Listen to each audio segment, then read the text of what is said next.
I'm a psychotherapist and a yoga teacher, and today we have a wonderful presentation for you. Freda Kemp, my good friend, is going to introduce it for us. Thanks very much, Catherine. I'm delighted to be here today too and present our second program actually in this Open Heart series. I'm a spiritual teacher. I've been a teacher for many, many years, and Cathy is a yoga teacher and a psychologist, so hopefully we have some things that you're going to really resonate with and enjoy today. So Open Heart is a program that we started as a way to connect with people during the COVID-19 lockdowns. People were, I think, feeling isolated, alone, maybe a little afraid. And this was a way that we could reach out, connect with one another, and really start to share some of our ideas on how to be connected, how to be part of the whole, and how to love one another. So today we're offering the second program. We have a wonderful theme for you today, and it's called We're All Connected. The purpose of our program is to share some ideas around health, well-being, and how to stay positive during difficult times. We do this by loving one another, connecting with one another, and sharing. So by opening our hearts, being part of the greater whole, we're able to not only help ourselves, our families, our communities, but also the world, the greater world of which we're a part. So when we have these sessions, we primarily have them on Zoom. We haven't been meeting face-to-face for quite some time. Even Cathy and I haven't been in the same room together like this for I don't know how long. But we do start with a prayer, a mantram, or an affirmation. So today we have a wonderful one for you today. It's called the Mantram of Unification, and it really does fit very well with our theme of We're All Connected. So I'm going to hopefully bring it up on the screen here, and Cathy is going to say the mantram for us. Cathy? The souls of all are one, and we are one with them. We seek to love, not hate. We seek to serve and not exact due service. We seek to heal, not hurt. Let pain bring due reward of light and love. Let the soul control the outer form and life and all events, and bring to light the love that underlies the happenings of the time. Let vision come and insight. Let the future stand revealed. Let inner union demonstrate and outer cleavages be gone. Let love prevail. Let all people love. Thank you, Cathy. So I'd like to introduce, as part of our theme, We're All Connected, this wonderful book by Lynn McTaggart called The Field. Lynn is a journalist, and she has done a wonderful job of linking spirituality and science. And if you want to purchase the book, it's available on Indigo. You can also get it through the library. It's really a wonderful book. What she does is she really explains this concept of the field. And for anybody who has skepticism and doubts, she really lays out the argument, the scientific argument. So I really recommend highly that you get her book. We do have a great quote from Lynn that's right in the introduction. So maybe we can bring that up on the screen. And Cathy is just going to read this brief quote from Lynn McTaggart. Cathy? It's right here. Lynn says that at our most elemental, we are not a chemical reaction, but an energetic charge. Human beings and all living things are a coalescence of energy in a field of energy connected to everything in the world. This pulsating energy field is the central engine of our being and our consciousness, the alpha and omega of our experience, the beginning and the end. There is no me, and no not me. No duality to our bodies in relation to the universe, but one underlying energy field. Thanks, Cathy. So for most of us, we've been brought up in what I'm going to call the thought form of separation. We all have been taught, trained to think of ourselves as separate individual beings, not really connected with one another.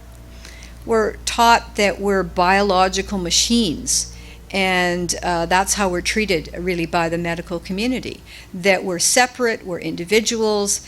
And, Darwin has given us this theme that we live in this competitive dog-eat-dog kind of world where we really have to fight, scrap, elbow our way through life. And really we all try and just eke out whatever, little bit of love and wonder and compassion and caring that we can get for ourselves.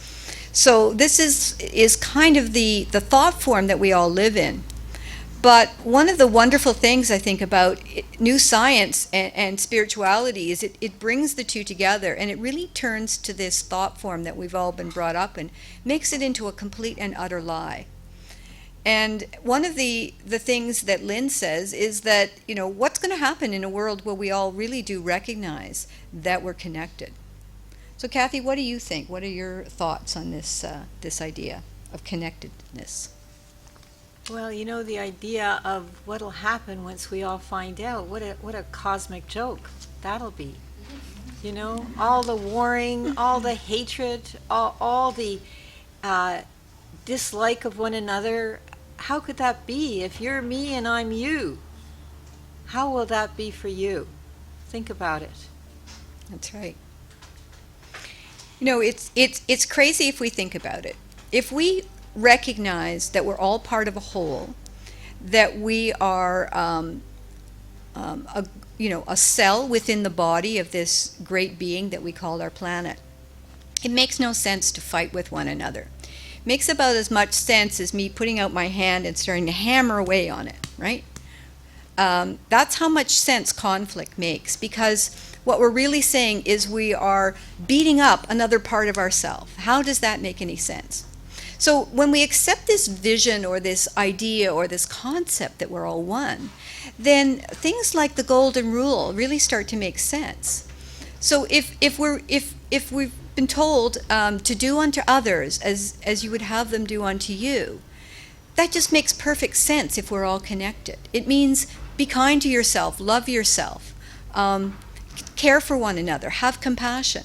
These are the qualities that we will start to express when we logically accept this new paradigm that we're all connected and we're all one.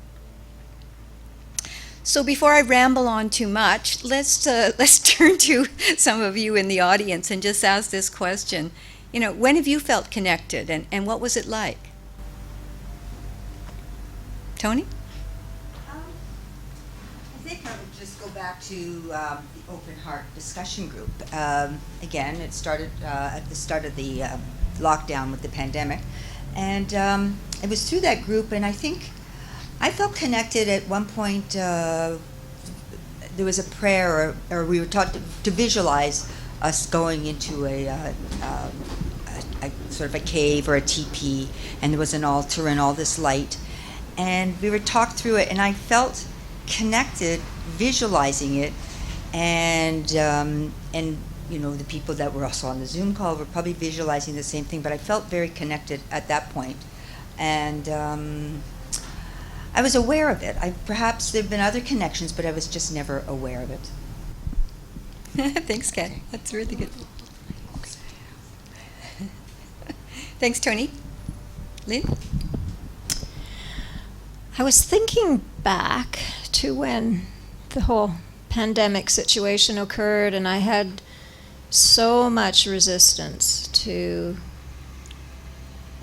having to meet with people on a Zoom screen, and I just so love being in company with people in person. And so I was actually quite delightfully surprised that when we gathered together on the Zoom screen and we just breathed together and shared those interludes of quiet together, that's when I could really feel, just even through the screen, I could feel that connection of us to each other, and that there was something more about us as human beings that could not be stopped or interfered with, even by that physical distancing. Yeah, that's true. That's really wonderful.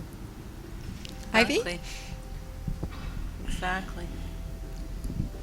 Yeah, sure. Absolutely. There's the connecting power that humans have is profound.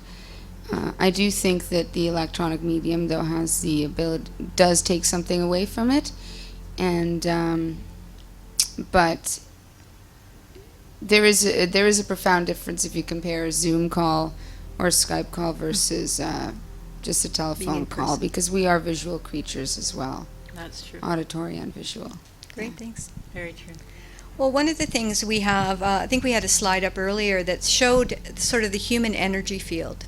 So this energy field, when we get in group situations, our energy field sort of expands and we can combine with one another. So we expand our energy field, we intermingle with one another, and that's how we develop this sort of connectivity.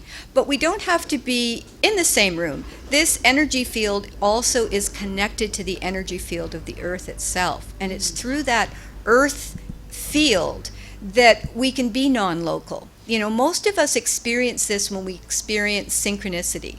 When we think of a person and they call us. Everyone's had this happen to them, right? And so it's those examples, like Cathy can share this wonderful little story in a minute, but often when we think of people or we think about something, it comes to us. Well, that is that connectivity that we have in the field. And if we just let that happen, if we just allow it to be, we will start noticing it happening all the time.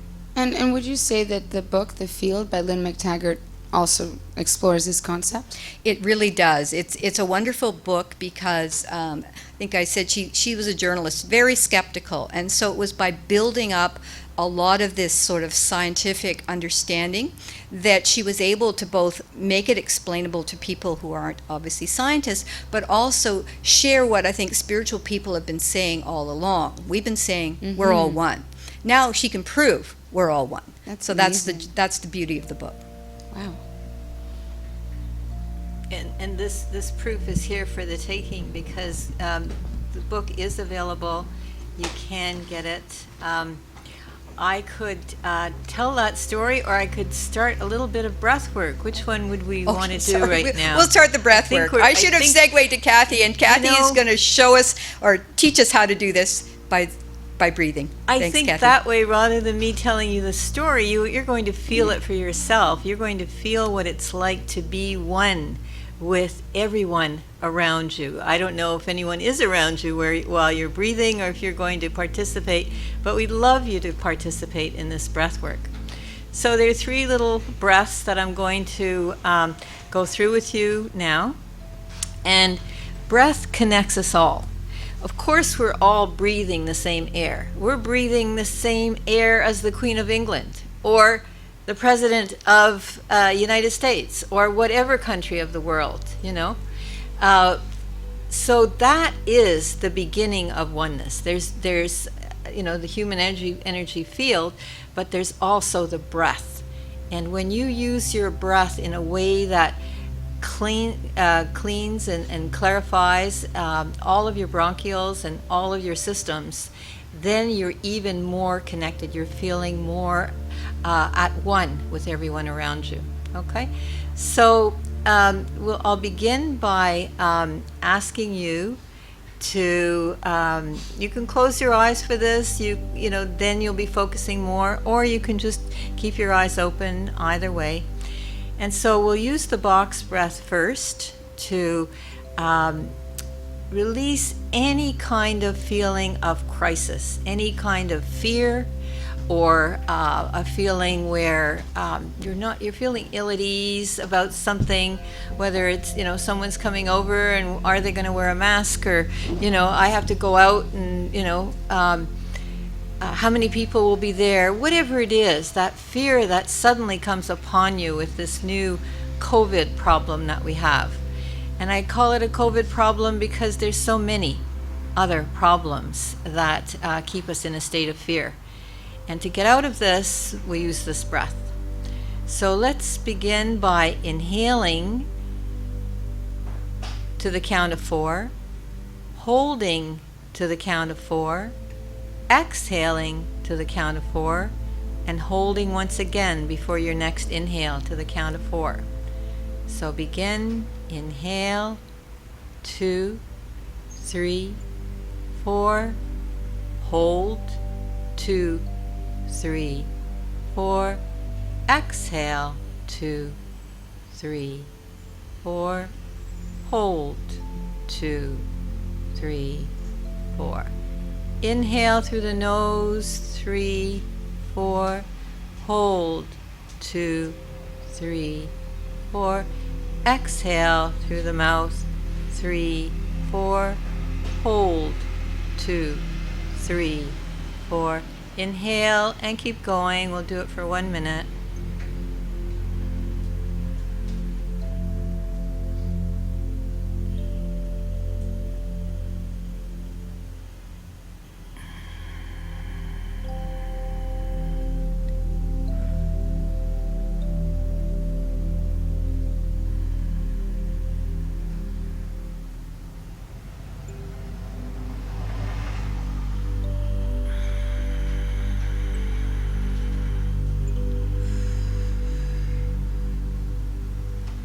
Another 15 seconds.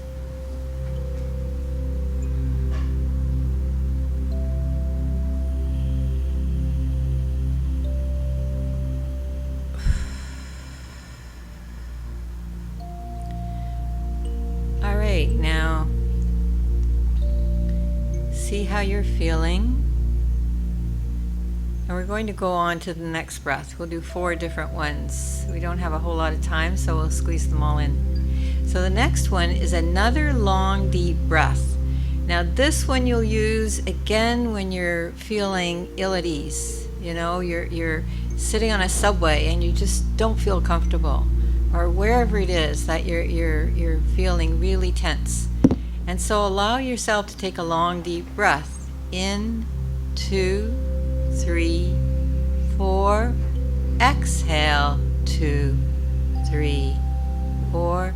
Inhale, 2, 3, 4. Exhale, 2, 3, 4. And continue with your inhale and exhale, inhaling through the nose, exhaling through the mouth for another minute.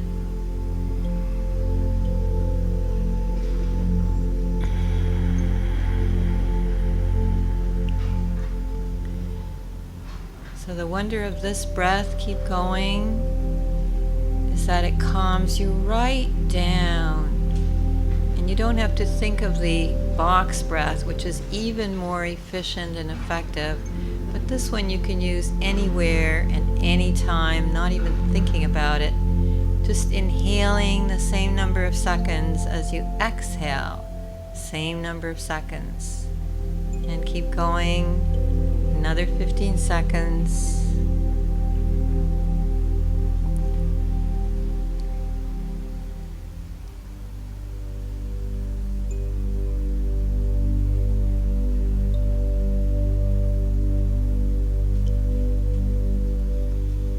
Good. Now the next breath we'll learn is called the alternate nostril breathing. Now this one is used for various reasons. There are many of them.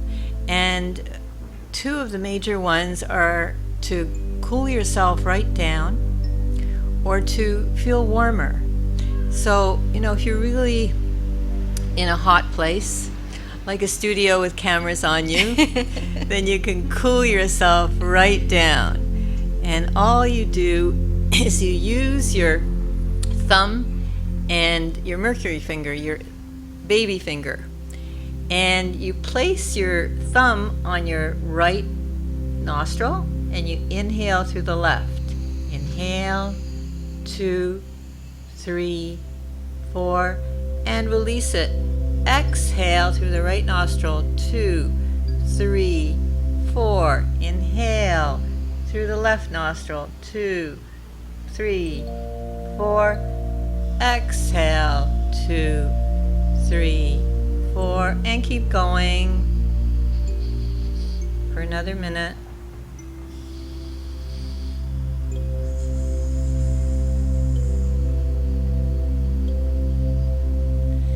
This breath has an immediate effect on the body.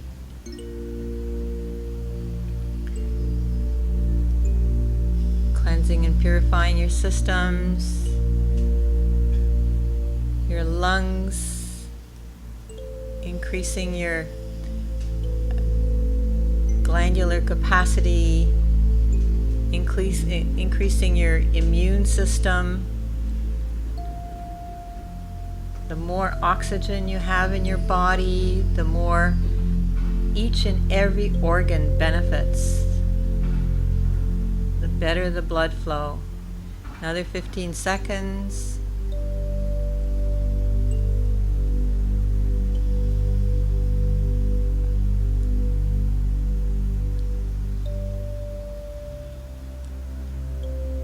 Alright, that's wonderful. Releasing that side. We're going to go over to the other side and we'll use the same fingers. Your thumb and your baby finger on the left hand side. And this time you'll cover up your left nostril and inhale through the right. 3, 4. Cover up the right nostril. Exhale through the left. 2, 3, 4. Inhale through the right. 2, 3, 4. Exhale through the left. 2, 3, 4. Inhale through the right. 2, 3, 4. Exhale through the left. 2, 3, 4. And keep going. So this is the other side of the body, and it'll warm you up. If you're coming in on a cold day, you'll be, as your tea is just getting ready, you can warm yourself up. Or if you're in a place where you don't have access to getting yourself warmed up, this is one way of doing it. Another 15 seconds. Now, of course, you can practice these on your own. There will be a replay to this show. You'll be able to do that, or you can just Google all the breaths. The first one was the box breath. All right, release it now, let go. The second one was long, deep breathing. And the third and fourth were alternate nostril breathing. Now, the very last one is breath of fire. Breath of fire is an exhale and inhale. And we're going to practice it by sticking out our tongue and looking really funny.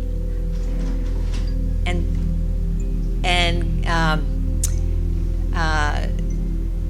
what's the word I'm thinking of? Panting like a dog.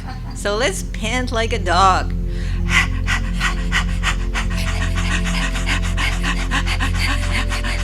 You know, dogs do this when they go for a walk.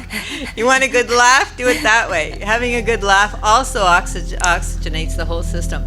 Okay, now let's close the mouth and do breath of fire once again. Breath of fire through the nose.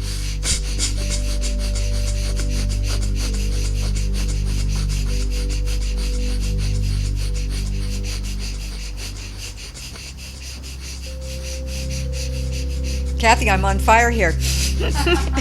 All right. Enough of that. Thank you, everyone, for your participation. Thank you so very much. Obviously, this one warms you up. If you do it for 3 minutes, it changes the whole chemistry in your blood. Okay? It's really useful if you're feeling discombobulated or confused, concerned about something. It'll change your mind. Okay. So go for it now. What's our next thing that we're going to talk about? Well, we're going to talk about another way of getting connected, and that is by walking in nature. And I'm sure a lot of us over these COVID lockdowns have been doing a lot more walking. We've read recently in the Globe and Mail that doctors are actually giving prescriptions for people to get out and walk for things like hypertension or anxiety or depression. And here on the screen we can see a few of the benefits that Health Canada actually has recognized about walking in nature. I'll just name a few of them: better sleep, improved digestion, improved heart health, elevated mood, better breathing, better relationships and communication. So walking in nature is very well recognized as something that can really help us. So one of the questions we can ask is, how can we get the most out of walking in nature? And one of the things we can think about is, maybe we can have the next slide, just taking our time. So experiencing it with our senses, seeing, feeling, touching, listening to the sounds, especially birdsong, which is amazingly soothing. The color green is very beneficial to us. We can look around at all the details, the flowers, the spider webs, the leaves. We can also be curious and helpful, like carrying a bag and picking up trash, which I do because I have a dog, so I pretty much always have a bag with me. And it gives us this wonderful opportunity to think and reflect, and not really, I always take my phone with me, but I was going to say, without our phones, without interruptions, you may have phone calls and interruptions, but it's just a great time to ponder, to think, and to reflect on our lives. So we're going to hear from you now. What are some of the things, or what have your experiences from walking in nature? How about you, Tony? You've been out walking, I know, quite a bit. Yeah, actually, two instances. I walked a lot on the Tony? I walked a lot on the Spit this year, through all the seasons. So it was interesting in the fall to see the leaves go. Then the winter, and you still had a lot of reds and a lot of taupes in the landscape. And then, of course, with the spring and the budding flowers, and you really notice the differences in the greens. And of course, what sort of wildlife are you going to see? And you see something all the time at the Spit. And I never got bored with the Spit. Now, the trouble with the Spit is you end up walking a lot on the paved road, basically. You can go off on the smaller paths, but we tend to walk on the paved road because there's three of us. So the other day, though, I went to a lake called Bond Lake, which is just north of Toronto. And that was we just walked on this really rugged trail around this lake. And what I really appreciated the most about this walk was how soft the ground felt. Like, nice. I felt connected to the earth, and it was really good on my knees and my hips. I didn't have any aches and pains after that long walk. And speaking of, we found a frog pond, and listening to the birds and watching the birds, and there were kids as well playing along the edge of the water. So yeah, I don't know, it was and this filtered light, because the leaves aren't quite all out yet, and the light is still filtering through. So it wasn't like a dark forest; it was a bright forest, along with the bright green colors that are just coming out right now. So I've done a lot of nature walks. I'm an urban person normally. I know just about every neighborhood in the city, but close by, the Spit has been a real refuge during this pandemic. Thanks, Tony. Nice. And very vivid. Thank you for that description. Really lovely. To the point. Connecting with nature. I appreciate the parks in my neighborhood during this time where there hasn't been the freedom to go very far. I've been walking to the neighborhood park and talking to the trees, even hugging the trees. Yeah. When there were not people to hug, I was hugging the trees. That's lovely. Nice. Yeah. And of course, I'm happy for the warmer weather where I can get my bare feet on the ground and also dig in the soil. I love the sound of the birds. Really have a strong strong connection with the songbirds. I often wake up when they first start singing, 4:30 in the morning. I love that time of day when the birds are just starting to come into action. Yeah. Thanks, Lynn. That is lovely. Me too. Yeah. Ivy, how about you? Yeah, actually, this past summer, I discovered the Leslie Spit. So I'm glad you mentioned that. And actually, I'd been in Toronto for a few years, but I'd spent all of last summer riding around on my bike. And so Leslie Spit was one of the places I discovered, but I saw, and even when the cotton trees were in bloom, but this, I have to say, the city of Toronto has a completely different feel, different life. You wouldn't even think you are in an urban environment. It's really quite amazing. It's true. And of course there's Sunnyside Beach and a number of other beaches, and High Park and all of that. But the Spit was my favorite place. And but then again, I'm up north a lot too, so I'm in, there's definitely, I find when you leave the city, for me anyway, a certain distance outside the city, something in me relaxes. And I don't know, it might be due to the electromagnetic fields that we're so surrounded and inundated by here in an urban environment. So but you there's feel some better sort of, when you're up north, yeah. Yeah. Or outside Yeah. the city, yeah. or Yeah. even, but just recently I went just into a nature area just outside of Etobicoke. You can see the highway from it, so it's not even out of the city. And spending about an hour in that area walking around felt a million times better.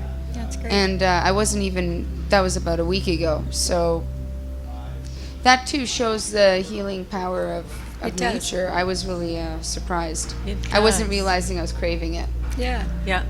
Well, there was a recent study done where they looked at the lives of over 100,000 women. It's done in the U.S., and they were able to demonstrate that women who had green space close to their home, a park, they lived longer and they had better health outcomes than people who were living in a primarily urban environment without green space. So it's really valuable, and we're very blessed in Toronto to have so many parks and ravines and wonderful places to walk and get out in nature. There really isn't an excuse for not doing it. Yeah, absolutely. I mean, it's a totally different world. It is, yeah. I mean, walking is one thing, transit or the car, but the places you can go on the bike is unreal. That's right. Yeah. Well, we're going to actually have a virtual walk in nature. And we're going to hear from Cathy, who's going to take us on a lovely outdoor walk experience. But I do encourage everybody to actually do the real thing. So, you want to introduce it, Cathy? Yes, this little iMovie I made of James Levac, who's the pianist with On a Bike. So he constructs his own little pianos and rides them home. And he's a busker. He plays on the beach.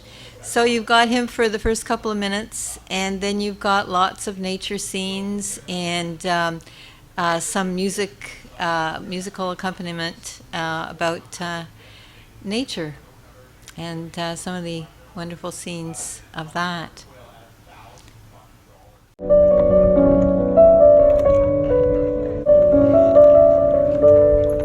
Little things end up meaning a lot when we realize that we are all connected.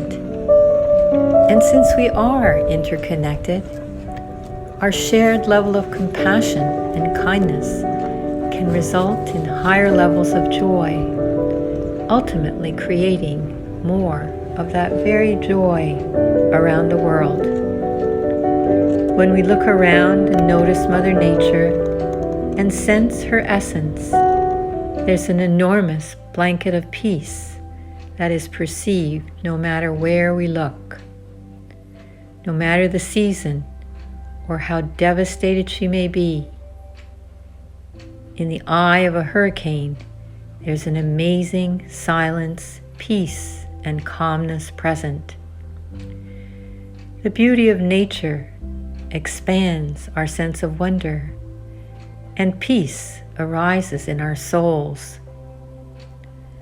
walking along a mountainside, the seashore, or beside a flowing stream in the woods, we become aware of a stillness that quietens our hearts. Silence is a very strong presence from which the Creator manifests its endless creations.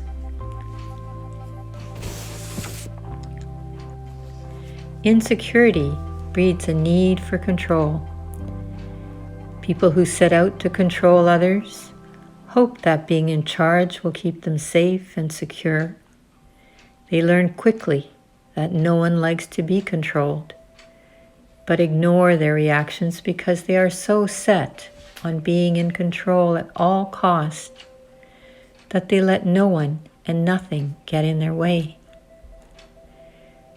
True friendships may form when we let go of control and begin to realize we are all connected to nature and one another. There are so many ways that we can walk our talk when we decide to live consciously on the planet. Are you aware of the size of your ecological footprint? Each one of us has a mother. A well-known yogi says, Mother Earth. At this time, she is suffering of environmental tragedy. She needs our help, just as when our mother becomes aged and frail. May we, as people of faith and prayer, call upon the Spirit of our Source to save our Mother Earth and preserve her beauty and bounty for future generations. We are truly called to help out at this time. There really is so much we can do individually and as a collective. First of all, we must reduce our ecological footprint. There is something that we are all capable of doing. According to Wikipedia, the ecological footprint is the huge demand on the Earth system. Maybe we can do something to help each day. Think about it. Maybe even sit down and write down a few things that you can do to help renew and beautify the earth each day. Keep this list in a place where you'll walk by and look at it perhaps each day. And let us become more aware of this huge need lying out there on the very ground we tread on so that we can sustain our environment.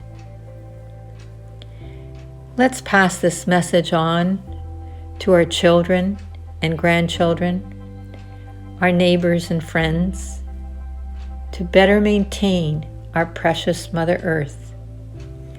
After all, we are connected not only to one another, but are also to our dear planet. Namaste.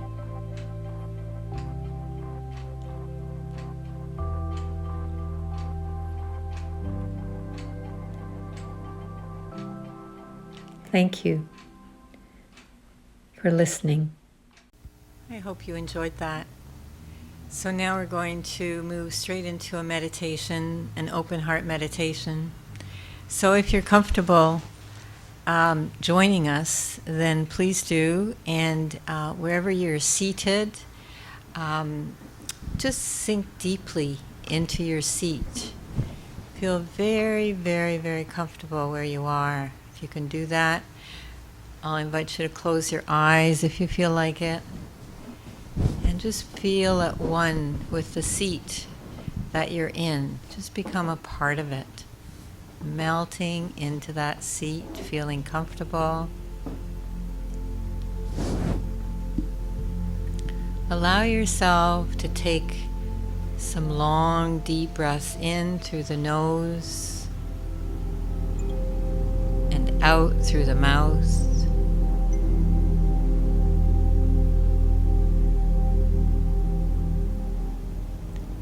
Breathing in and out, long and deep.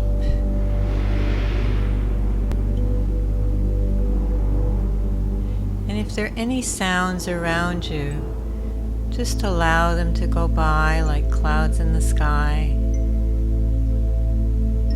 and become one with your breath.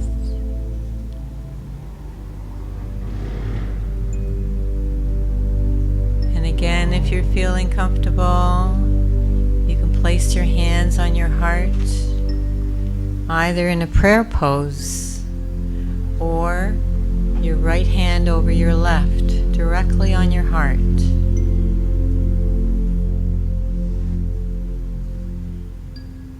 And when we do that, when we feel that our hands on our hearts, there's a warmth that we're feeling and a sense of comfort and safety of our environment.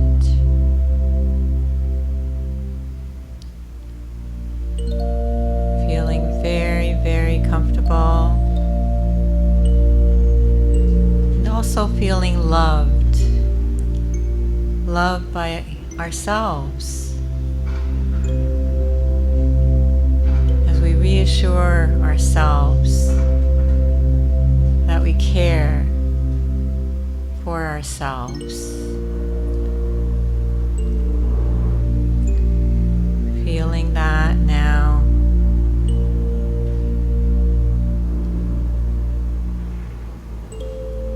And continuing to breathe naturally.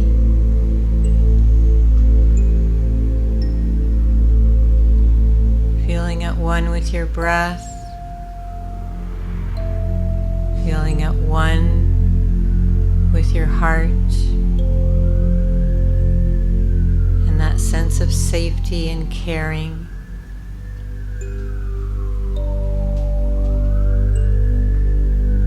And there's also a sense of appreciation. Appreciating that we can satisfy ourselves this way. That we can do it from the inside rather than to have to look for it outside of ourselves.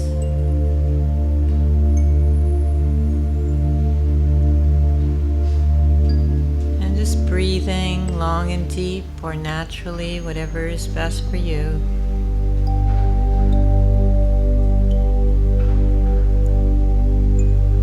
Feeling comfortable, cared about, and grateful. Very, very grateful to yourself and your creator or source that brought you onto this planet. That is one with you within your heart.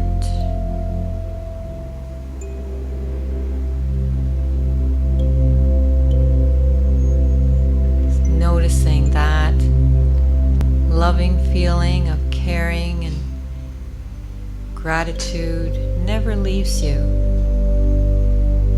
It's always there for you to tune into. No matter what happens, no matter what life brings to you, there's always this loving, caring gratefulness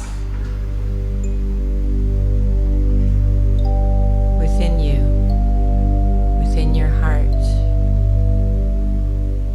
connecting you to everyone on the planet who's feeling the very same way, were they in the same position as you are in this very moment.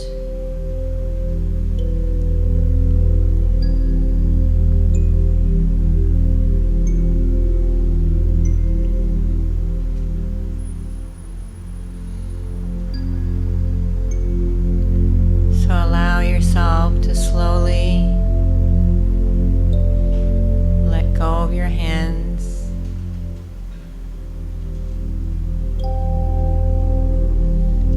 and feel your surroundings feel comfortable as you open your eyes.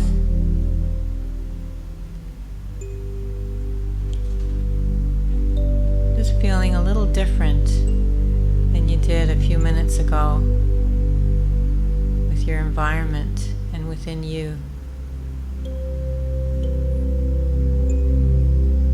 And thank you. Namaste, and thank you for joining us in this meditation of open heart connection.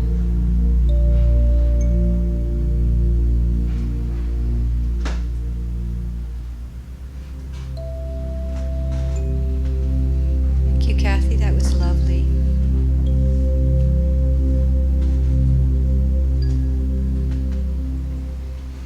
So I hope you're all feeling more connected now with yourselves and with others, the world around you. This has been our first program, or it's actually our second, but our first that we're doing here in the studio. And we're very grateful to that channel for hosting us here, and to Ivy, to Tony, to Lynn for coming and sharing this with us. It's really, we feel a lot of gratitude, both Cathy and I, that you've been here. And I hope you've got something out of today and that you've learned something. We're actually going to turn now to all of you and just hear what was special for you. What did you learn? How did you change? What really stood out for you in today's session? Maybe just one thing. I think time is kind of keeping us to maybe just one thing that you really... One or two things. Whatever. Tony, do you want to start? I'm just at a bit of a loss. I'm feeling happy, as you say, gratitude, and being part of the group for over the last year. I felt I have learned a lot, and I've also calmed down, and I think about things a little more than I had before. So it's all good. Thanks. Lynn. Well, I'm here with your group for the first time today. But meditating and connecting to nature and connecting to breathing isn't new, but we constantly need to be reminded. And so it was just lovely to be here and stop what would normally have been a busy day of work,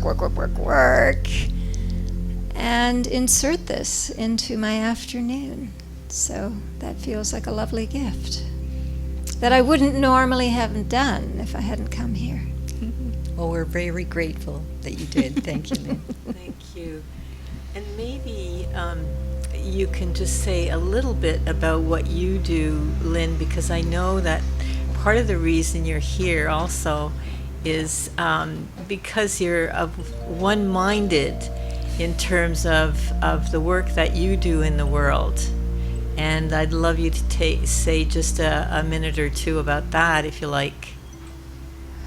Yes. Well, I love to laugh.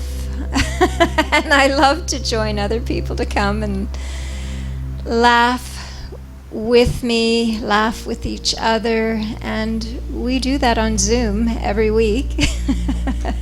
And it's really a continuance of this great heart connection that both of you are encouraging, because when we laugh, we're breathing very deeply.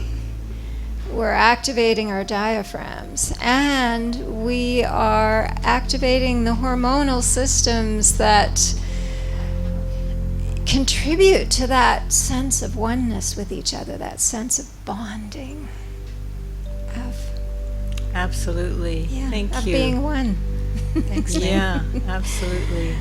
And so perhaps at some point we will We'll all laugh together. I think Yes. it's in the cards. We've been discussing it behind the scenes. Yes. Absolutely. Love to do that.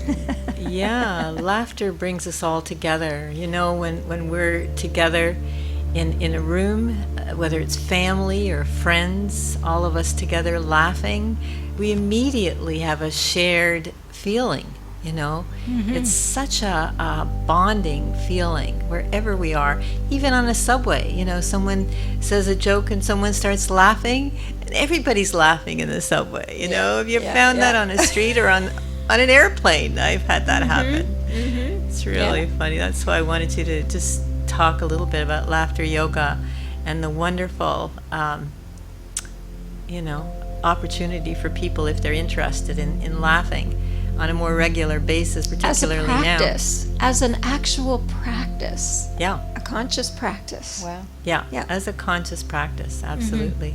Yeah. Thanks, Lynn. Thank you, Lynn. Thank you, Catherine. Thank you, Freda. Thank you.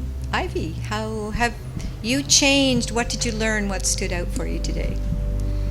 Yeah, I agree with Lynn. Well, this would have been it calmed me down from a work day and would have been more busy, but also just a sense of quiet is kind of feels like it's descended. I don't know if everyone else here feels that. Yeah, for me that's what I'm feeling, which I don't get that too often, except in nature, but even there I find it harder to attain lately. So, or not as regularly as I used to, I should say. So that's pretty cool. That's great. Beautiful. Yeah. It's the That's wonders of wonderful. that meditation that Cathy does, Yeah. the heart meditation. So we do that at the end of every one of our sessions. And we also do a little bit of Power of Eight, which we talked about in our first session on Open Heart. We actually have more than 8 people, but 8 is always a minimum. And what Lynn McTaggart tells us in one of her other books, which we talked about last time, The Power of 8, is 8 people can change the world. So with clear intention, sending out your love, your blessings, your good-hearted feelings towards the world, you can actually have an impact. So when we do this, we do it for our loved ones, for people that are ill or suffering, and we also do it for hospitals. So because of COVID, we've really been focusing on blessing and kind of we open up the heart the way Cathy has just done, and then we take in these hospitals, all the hard-working people, you know, all of the nurses, the doctors, all of the patients, everyone who's connected with the hospitals, the whole community. We just kind of take that into our heart, and we kind of love and we bless them. And we've had a few little miracles over the course of the year. We are not going to attribute our work to it, but we acknowledge when we do get a miracle that, wow, isn't that terrific? Isn't that wonderful? So Yeah, so that's great. So, I mean, I think that service is really important in any healthcare, even especially residential setting where people are even more isolated now, but with the tensions from the media and everything that's happening and with the COVID related, you know, problems and stresses. That's really great. And I have a question though. Perhaps you might have insight. I feel like things in the last couple of years, maybe it's just me, but like I said, it's harder to even calm down in nature. And that feels like the tension is getting ever stronger. And I'm not sure if that's, I guess I usually assume it's a personal problem. However, maybe it isn't. well, we've all had huge stresses over the last little while. This is what our Open Heart is trying to do. We're trying to bring people together so that they can feel this sense of connectivity, that they can feel that there's other people that are feeling the way they do, that they can calm down and that they can really release all this stress and this tension. They can share with one another, so they're in a group situation, and that we can really release all of that worry, that stress, the strain. and just come to a very peaceful, quiet place where we can connect with one another, but we're actually doing some help. We're giving back. We're being of service to the world. Yeah. And I think the other thing about that very thing is that, in a sense, when you said, is it a personal problem? In a sense, it can be a personal problem in that it indicates your sensitivity, or it can do that. So those of us who are very sensitive people take in the pain and the fear and the sadness of others. You can wake up one morning and feel bright and fresh, and then within hours you're a different person because you put the news on, or you're walking out on the street, or somehow you bring into yourself all these negative feelings that weren't with you before. And that is how we kind of suck it up, it's the truth. Like a sponge. Like a sponge. And then we do need to cool ourselves out by meditating, by walking in nature, by connecting in groups, but it's important to recognize it, to be aware that this is happening. This is not mine. This is not my stuff. And to do something about it then, catch it early and to do something about it, rather than to own it and say, oh my goodness, here I go again, blaming myself. Yeah, and I used to meditate, and I stepped away from it about 3 years ago, and I've tried to come back to it on and off in the last couple of years, but it's not. I almost feel too stressed out to meditate, if that makes sense, even though I was meditating for about 10 years. Yeah. The benefits of meditation are amazing, and we're certainly going to cover that in another show. So. Yes. Yeah. And I wanted to ask, can anybody with the Facebook, Open Heart Facebook group, we're going to put the link, I think we'll put the link up in a moment, but anyone can join on Facebook? Yes, just and then you have come, ask to be part of the group, and Cathy or one of the administrators or I will let you in. And we will likely be starting another group in the fall. So if you do want to join an in-person or probably a Zoom group, please let us know. The other thing is we are going to post a lot of these shows and some of the materials on the Facebook site. So you'll also get a lot of information by just joining the Facebook site. So great, and then there's a community there. Yeah, whole community. Yeah. So our next show is June 15th, and we're going to be talking about two things. We're going to be talking about the benefits of sunlight, which are really amazing. And we're also going to be taking you through some exercises in self-care and self-love. So it'll be really, really beautiful. We already have a preview there about some of the benefits of sunlight. So Yeah. thank Well, you. that's excellent. So June 15th, and Freda Kemp and Catherine Same. Alon. Same place, same time. Yes. Thanks, everyone. This was great. Thanks, everyone. I feel better already. Knowing that it's not yours. Yeah. That's great.